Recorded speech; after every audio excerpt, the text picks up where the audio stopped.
Hello friends, welcome to Sports All Rounder YouTube channel. Cricket, the IPL, the yes franchise they have begun to shift their focus to IPL after the T20 World Cup. நாலே team தான் இருக்குது செமிஃபைனலில், England, New Zealand, South Africa and India. So மற்றவங்களாம் எல்லாமே ready ஆகிட்டு இருக்காங்க IPL திருவிழாவுக்கு. CSK தோனிலாம் வந்துட்டார், ப்ராக்டிஸ்லாம் விக்ரஸாக நேற்று ஸ்டார்ட் ஆகிட்டாங்க.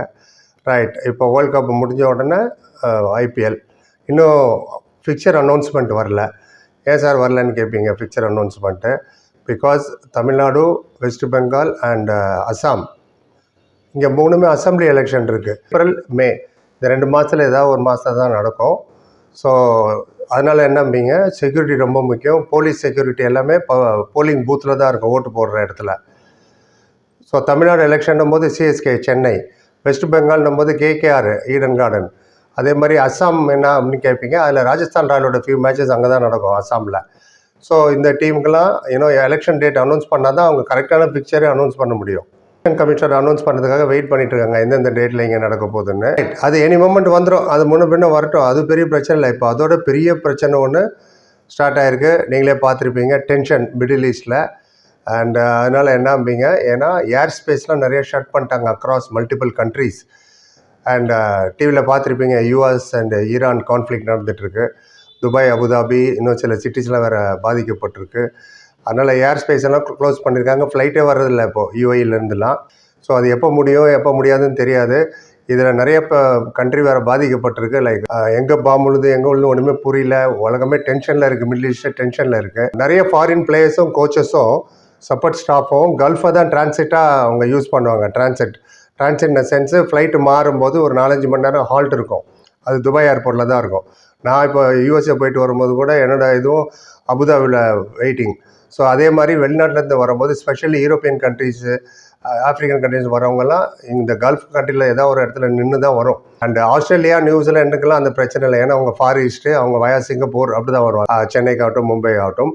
அண்ட் பேசிக்கலி இப்போ யார் யார் இதனால் பாதிக்கப்பட போகிறா, எந்தெந்த டீம் பாதிக்கப்பட போகிறோம், வருவாங்களா இந்த பிளேயர்லாம், அதெல்லாம் டவுட்ஃபுல் தான். அது என்னன்னு சொல்கிறதுக்கு முன்னாடி சேனல் கான்ட்ரிபியூட் பண்ணவங்களுக்கு தேங்க்ஸ் சொல்லிடுறேன். சுசின்றவங்க 100 ரூபீஸ் கான்ட்ரிபியூட் பண்ணியிருக்காங்க. Thank you so much Suchi. Friends, fans, viewers, subscribers, நீங்களும் கான்ட்ரிபியூட் பண்ணணும்னு நினச்சிங்கன்னா லைக், டிஸ்லைக் பக்கத்தில் சூப்பர் தேங்க்னு ஒரு பட்டன். ஒரு அமௌண்ட் 40 ரூபீஸ் தான் மினிமம். கம்பல்சரியில் ரிக்வஸ்ட் தான், சேனல் வளர்ச்சிக்கு யூஸ்ஃபுல்லாக இருக்கும். அடுத்த வீடியோவில் உங்கள் பேரை சொல்லுவோம். யூடியூப் உங்கள் பேர் பக்கத்தில் ப்ளூ கலரில் தேங்க்ஸ் போடுவாங்க. அவ்வளோ வியூஸ் போகிறதுல 5000 பேர் பார்த்தா தான் $1 $90. அதை வச்சு எப்படி வீடியோ போடுறது? இன்னும் நீங்கள் கேட்குற வீடியோலாம் போடுறோம். கம்பல்ஷனில் ரிக்வஸ்ட் தான் அது. ஸோ புரிஞ்சுப்பீங்கன்னு நினைக்கிறேன். சரி, விஷயத்துக்கு போவோம். ரைட், அந்த துபாய் டிரான்சிட்டாக யூஸ் பண்ணுறாங்களே, அது மட்டும் இல்லை, சில டீம்லாம் ஒரு 10 நாளுக்கு முன்னாடியே வந்து துபாயில் ப்ராக்டிஸ் பண்ணுவாங்க. அப்போ தான் நமக்கு இந்தியன் கண்டிஷன் தான் அங்கேயும் இருக்கும், பிச்சஸ்ஸு, கிளைமேட்டு எல்லாமே, அதெல்லாம் செட் ஆகிறதுக்கு. அண்ட் ஸ்பெஷலி இன்னொன்று நீங்கள் முக்கியமான விஷயம் பார்த்தீங்கன்னா, ஐசிசியே வர இப்போ இன்வால்வ். இப்போ அந்த ஐபிஎல்லான பிசிசியோட பிரச்சனை. அது ஷெட்யூல் எப்படி அனௌன்ஸ் பண்ணோம், எந்தெந்த இடத்துல எப்போ மேட்ச் நடக்கும், எப்போ எலெக்ஷன் எந்தெந்த கிரவுண்ட் நடக்கும், அதுவும் இல்லாமல் ஆர்சிபிக்கு சின்னசாமி ஸ்டேடியம் கொடுக்க போகிறாங்களா இல்லையா, அது ஒரு பஞ்சாயத்து ஓடிட்டு. உங்களுக்கு தெரியும், போன வருஷம் செலிப்ரேஷன் அப்போது எவ்வளோ பெரிய சம்பவம் நடந்ததுங்கன்னு. அதுமாதிரி ராஜஸ்தான் ராயலுக்கும் சில மேட்சஸ் அஸ்ஸாமில் கொடுக்கணுமா, எந்த இடத்துல மாற்றணும், இதெல்லாம் ஒரு 2 மாதமாகவே போயிட்டுருக்கு. பொதுவாகவே 1 மாதம் முன்னாடியே அனௌன்ஸ் பண்ணுவாங்க. நான் முதல்ல சொன்ன மாதிரி அவங்க டிவி க்ரூ அரேஞ்ச் பண்ணணும். ஃபேன்ஸோட டிக்கெட் ஒரு பிரச்சனை இல்லை, நேராக போய் வாங்கிட்டு வரதோ ஆன்லைனில் வாங்குறதோ. அந்தந்த கிரவுண்டில் மேஜர் கிரவுண்ட்லலாம் ப்ராட்காஸ்டிங் க்ரூ இருக்கு இல்லையா, அதெல்லாம் அங்கங்கே இன்ஸ்டால் பண்ணணும். அதுவே கொஞ்சம் 2-3 நாள் ஆகும். ஸ்பெஷலி இப்போ south Africa, England, New Zealand, India, இந்த 4 பேருமே செமிஃபைனல் விளையாடுறாங்க இல்லையா. ஒன்று மும்பை, இன்னொன்று ஈடன் கார்டன், இன்னொன்று அகமதாபாத்தில் ஃபைனல். ஸோ இது ஃபைனல் மார்ச் 8 முடிஞ்சதுக்கப்புறம் தான் கிரவுண்ட் அவங்க ரெடி பண்ணணும். இந்த சென்டர்லலாம் கிரவுண்ட் ரெடி பண்ண மினிமம் 10 நாள் ஆகும். என்ன சார் இது நீங்கள் அவ்வளோ நாள் ஆகுமாம்பிங்க. இது ஹோட்டலில் தங்குற மாதிரி இல்லை, ரிசப்ஷனில் இருங்க சார், இப்போ தான் அவங்க செக் அவுட் பண்ணியிருக்காங்க, ரூமை க்ளீன் பண்ணிவிட்டு உங்களுக்கு சாவி தரேன்றதுக்கு. நோ, பிச்செல்லாம் ரீலே பண்ணணும், பிச்செல்லாம் ரெடி பண்ணணும், அவுட்ஃபீல்டெல்லாம் ரெடி பண்ணணும். அதுவும் இல்லாமல் நீங்கள் பார்த்துருப்பீங்க, மும்பை இந்தியன்ஸ்னால் ப்ளூவாக இருக்கும் கிரவுண்டு ஃபுல்லாக. அண்ட் எஸ்ஆர்ஹெச்னா ஆரஞ்சாக இருக்கும் கிரவுண்டு ஃபுல்லாக. ஹைதராபாத் கிரவுண்டில், சென்னை ஃபுல்லாக மஞ்சள் கிரவுண்டாக இருக்கும். ஸோ அதெல்லாம் பெயிண்டிங் அடிக்கணும், அதெல்லாம் வேறு இருக்குது. சீட்டிங் அரேஞ்ச்மெண்ட்ஸு, டிவி கமர்ஷியலை ப்ராட்காஸ்டர்ஸ் ரெடி பண்ணணும், அதுக்கெல்லாம் டேட் வேறு தெரிஞ்சாகணும். ஸோ இதுவே ஒரு பிரச்சனை ஆல்ரெடி ஓடிட்டுருக்கு, எப்போ பிக்சர் வரலையன்ட்டுன்னு டிவி க்ரூலாம். ஆன் டாப் ஆஃப் தட் இந்த மிடில் ஈஸ்டில் இருக்கிற டென்ஷன். பொதுவாகவே flights from England and South Africa via Gulf சிட்டியில் தான், ஏதாவது கல்ஃபில் இருக்க ஒரு சிட்டி வழியாக தான் வருவாங்க டிரான்சிட்டு. இதுதான் உங்களுக்கு main hub Dubai. And particularly துபாயில் அதுவும் இல்லாமல் ஐசிசி இப்போ ட்ராவலிங்கை மானிட்டர் பண்ணுறாங்க. ஐசிசிக்கும் ஐபிஎலுக்கு என்ன சார் சம்மந்தம் கேட்பீங்க? இருக்குது. என்ன சம்மந்தம்னா, இப்போ செமிஃபைனல் நடக்கணும்ல, 2 செமிஃபைனல் ஒரு ஃபைனல். அதில் வந்து இந்தியன் டீமை விட்டுருங்க, அவங்களாம் இங்கே தான் இருக்க போகிறாங்க. South Africa, England and New Zealand இந்த 3 பேர் திரும்பி அவங்க கண்ட்ரிக்கு போகணும். அதுக்கு ஃப்ளைட் ஏற்பாடு பண்ணணும். எந்த ரூட்டில் போக போகிறாங்க? ஏன்னா இப்போ முதல்ல நான் சொன்ன மாதிரி நிறைய ஏர் ஸ்பேஸ் எல்லாம் ஷட் ஆகிருக்கு. அன்ஃபார்ச்சுனேட் சர்க்கம்ஸ்டன்ஸ் தான், கவலையாக தான் இருக்குது. ஸோ இப்போ இவங்க ஃபஸ்ட்டு இந்த பிளேயர்லாம் அவங்க ஊருக்கு போகணும். போயிட்டு இப்போ 8ஆம் தேதி ஃபைனலில் 28 தான் ஸ்டார்ட் பண்ண போகிறாங்க. அது வேறு 26ஆம் தேதி ஸ்டார்ட் பண்ணது 2 நாள் போஸ்ட்போன் வேறு பண்ணியிருக்காங்க. டோர்னமெண்ட்டு 28 மார்ச் தான் ஸ்டார்ட் ஆக போகுது. ஸோ 8ஆம் தேதிக்கு அப்புறம் நடுவில் 20 நாளைக்கு இங்கெல்லாம் தங்க மாட்டாங்க. அவங்க ஊருக்கு போயிட்டு வரணும். ஊருக்கு போயிட்டு திரும்பி வரும்போது இந்த ஏர் ஸ்பேஸ்லாம் ஷட் ஆயிருந்துன்னா எப்படி வர போகிறாங்க? அதுக்குள்ளே இந்த டென்ஷன்லாம் முடியணும். அதுக்கப்புறம் தான் அவங்க டிசைட் பண்ணுவாங்க எப்படி போகிறது, என்ன போகிறதுன்னு. அதுதான் ஐசிசியை மானிட்டரிங் ட்ராவல் அரேஞ்ச்மெண்ட். அவங்களோட ப்ராப்ளம் வந்து ஃபஸ்ட்டு இந்த பிளேயர்லாம் அவங்க ஊருக்கு சேஃபாக கொண்டு போய் விடணும் வேர்ல்டு கப்புக்கு அப்புறம். சரி, யார் யார் சார் இதில் அஃபெக்ட் ஆவாங்கன்னா, directly England and South Africa.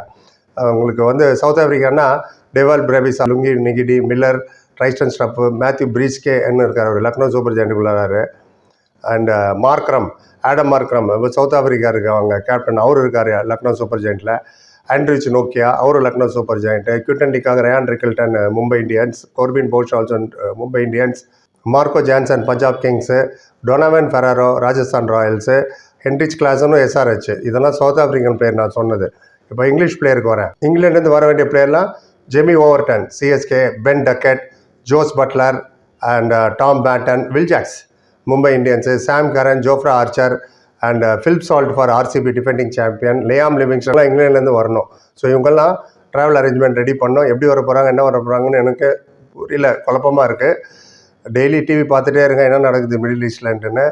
And என்னோடய ரிலேட்டிவ்ஸாக நிறைய பேர் மாட்டிகிட்டு இருக்காங்க கல்ஃபில். எனிவேஸ், கவலையாக இருக்குது, பார்ப்போம். அதனால் ஃபிக்சர் டிலே ஆகுறது வந்து எலெக்ஷனால் டேட்னால் ஒன்று.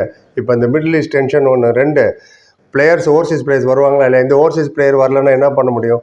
எப்படி ஐபிஎல் ஆடுறது எனக்கு புரியல. ஏன்னா வெஸ்ட் இண்டீஸ் ஆனால் ரவுண்ட் த குளோப், யூஎஸ் பக்கத்தில் இருக்கோம், பின்பக்கம் அப்படி வந்து ஹாங்காங், ஜப்பான், சிங்கப்பூர் அது வழியே வந்துடலாம்.